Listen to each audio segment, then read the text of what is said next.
Okay, let's look at another example. So we're going to apply the first derivative test to try to find, classify our extreme values.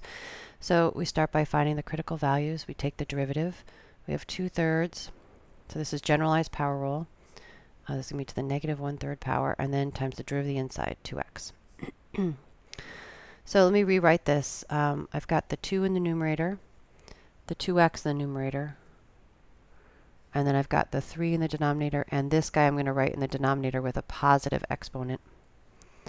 Remember that my reasoning behind this is if we could write it as a fraction, then where the derivative will be 0, wherever the numerator is equal to 0, which in this case is at 0, and the derivative will be undefined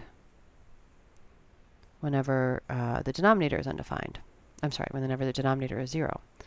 So solving for 0, we could divide both sides by 3. So that gives us x squared minus 4 to the 1/3 is equal to 0. We cube both sides, so that's x squared minus 4 is 0. Bring the 4 over, and then take the square root plus or minus 2. So we've got 3 critical values. We've got -2, 0, and 2. So we need to pick 1, 2, 3, 4 points in order to evaluate what's happening here. So pick a value less than -2. So let's pick x equals -3. So -3 squared is going to be 9. 9 minus 4 is 5. 5 to the 2/3 power is positive. So f prime at -3 is positive. So that means that g is increasing. Then pick something between -2 and 0. So let's say I'll pick -1. We plug back into, oh, I'm sorry, I totally plugged it into the wrong part. Okay, hold on a second. Let's pause the camera so I can erase. Okay, sorry about that. Let's start again here. So we're picking our x equals -3, but I'm plugging back into the derivative, right? I'm looking to see, is the derivative positive or negative? So actually, I'm going to look at it in this form. So if I pick, so g prime at -3 is going to be 4 times -3. So that's a -12 over -3 squared. That's 9 minus 4 is 5. Okay, so this denominator is going to be positive, so it doesn't even really matter. So I have a negative divided by a positive, actually. So this is actually going to be negative. So good thing I started again. Okay, so g prime is negative, which tells me that g is decreasing here. Again, when I pick something in the next interval, we pick -1, so I'm going to pick g prime of -1. So I've got a negative number in the numerator, right, -4, over, let's see, 1 minus 4, that's going to be negative. Cube root of it will still be negative. So negative divided by negative, that's going to give me a positive number. So g prime is going to be positive here, which means I'm increasing. And then I'm going to pick something in the next interval, pick x equals 1. So g prime evaluated at 1. So we got positive over a negative. Positive over a negative gives me negative. So g prime is negative here. G is decreasing. And then finally pick something bigger than 2. So say pick x equals 3. So g prime of 3 would be a positive number over 9 minus 4. That's also positive. So that's positive. So g prime is positive. Now, when you're starting to see enough of these, you might be starting to think that it's always going to alternate back and forth between decreasing and increasing. And while it's true that it certainly does a lot, that doesn't always. So you really do have to check it every time. Okay, so the intervals for which our g is increasing would be from -2 to 0, and again from 2 to infinity. And it's decreasing on the intervals from -infinity to -2, and then again from 0 to 2. Okay, so we do have to just be careful here. And in fact, let's make sure we understand what's happening. Our original function, we have to ask ourselves, like, do we have anything funny happening? We have where the derivative was 0. We know the derivative is 0 here. But what about at -2 and +2? Is that because the derivative is undefined because we have some asymptotes, or is it just undefined because we have a vertical tangent line? So if you think back to the original function, we're just taking basically the cubed root of something squared. So we don't have any vertical asymptotes. So we don't have to worry about sort of the first derivative test failing us. What I mean by that is if we're going from decreasing to increasing here, that's fine. We are going to be hitting a local minimum. So we hit a local minimum at -2 comma something.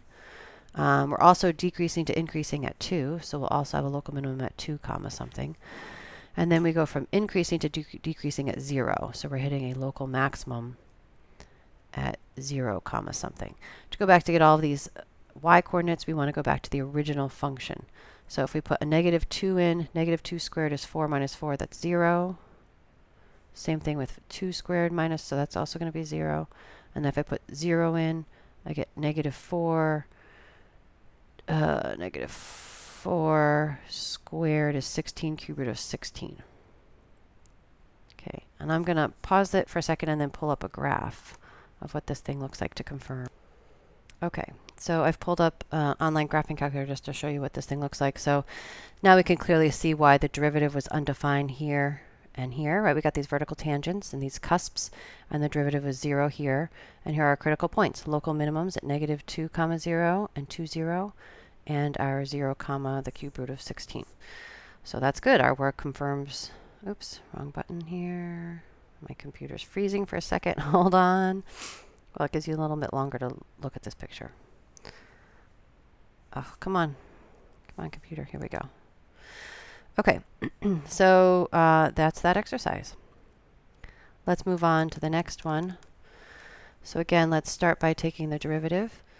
So the derivative is going to require a quotient rule. We've got the denominator times the derivative of the numerator minus the numerator times the derivative of the denominator all over the denominator squared. So that's 4x to the 5th, and then we distribute here, minus 2x to the 5th minus 2x. Is that right? We've got 4 plus 1. Yep, okay. So that would be 2x to the 5th minus 2x over x to the 4th. So this is our derivative. This thing will be, we're looking for critical points, right? So h prime will be 0 when 2x to the 5th minus 2x is equal to 0. Let's factor out a GCF. And then that's a difference of perfect squares. And in fact, we've got another difference of perfect squares here. Okay, so we got lots of zeros here. Zero product property tells us that x could be 0 for this factor, 1 for this factor, -1 for this factor, and this one's would give us plus or minus I. So luckily we're not working over the complex plane, or we'd have 2 more. Okay, so these are giving us no new real ones.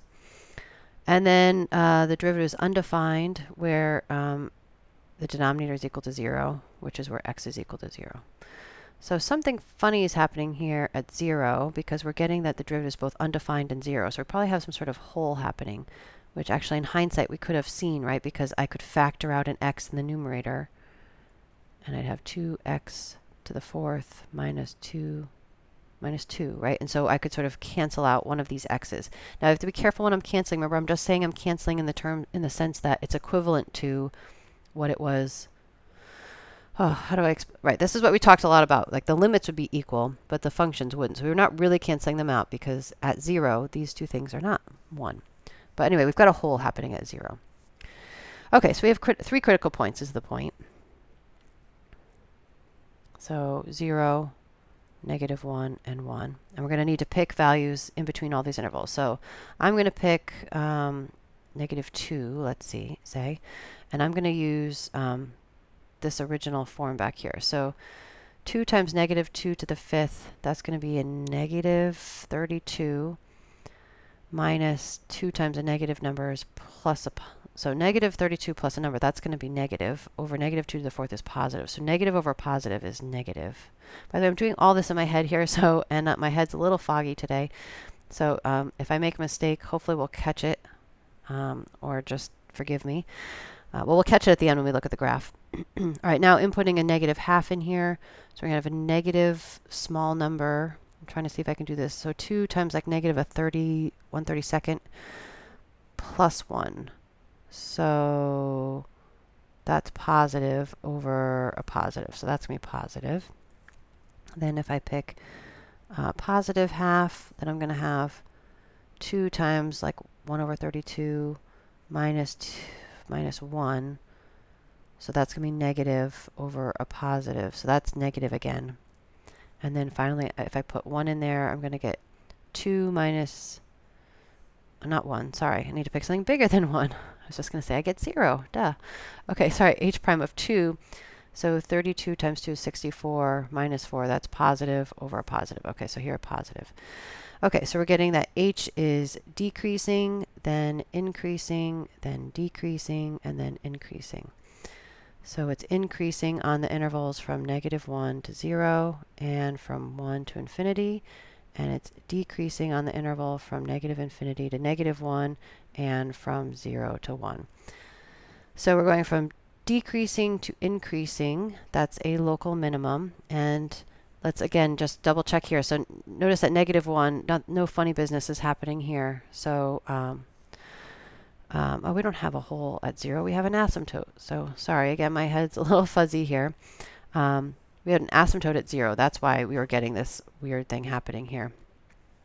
Okay, so of course the derivative is not 0 there. It is undefined.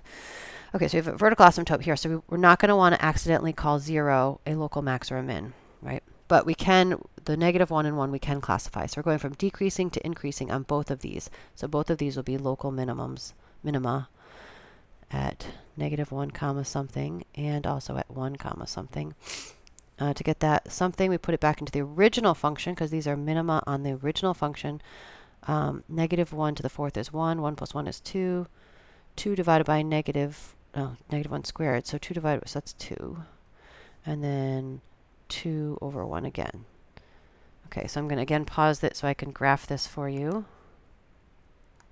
Okay, so here we go. Here's our function x to the 4th plus 1 over x squared. So notice that we do have our local minimum at -1 comma 2 and 1 comma 2. We have our vertical asymptote at 0. And let's see, it is in fact decreasing to increasing and then decreasing to increasing again, which I hope that's what we said. So, okay, so that should be good. Okay, and then the last one is an absolute value function. This one, again, would be sort of silly to actually even do using first derivative test. But the way we would have to think of it is piecewise defined functions are, this would be x minus 3 plus 5. So this really is the function x minus 3 plus 5 if we're looking at values of x that are greater than 3, right? If it's greater than 3, the absolute value will be just equal to itself. It would be the negative of that if we're looking at values of x less than 3, right? And then at 3, both of these are 0 plus 5, so you could just assign it to either one. It doesn't matter. So the derivative is therefore the derivative of this. So this is the same thing as x plus 2, right? X plus 2. So the derivative of x plus 2 is just 1. And then here the derivative is negative x plus 3 plus 5, so plus 8. And the derivative here is -1, which this makes sense, right? This is a V-shaped curve. We know what this thing looks like probably without even looking at it. But so we have a piecewise defined derivative. And then at 3, of course, the derivative is undefined because it's going from a constant slope of 1 to a constant slope of -1. So y prime is never 0, but y prime is undefined at x equals 3. So we have one critical value at 3. If we pick a value less than 3, so say y prime, and let's evaluate it at 0, then I'm looking at this piece of it. The derivative is going to be, well, I'll do it here. The derivative is -1, so negative, which means our function y is decreasing. And then if we pick a point after 3, so just, there you go, pick any point after, it's just going to be 1. So y prime is going to be positive, so y is going to be increasing. So we've got the function is increasing for 3 to infinity and decreasing from -infinity to 3. So we're going from decreasing to increasing, which means we have a local minimum at 3 comma something. The 3 comma something is going to be 0 plus 5, so 5. So this shouldn't be at all shocking because we could have graphed this sort of using shifting the V-shaped function would be shifting it right 3 and up 5.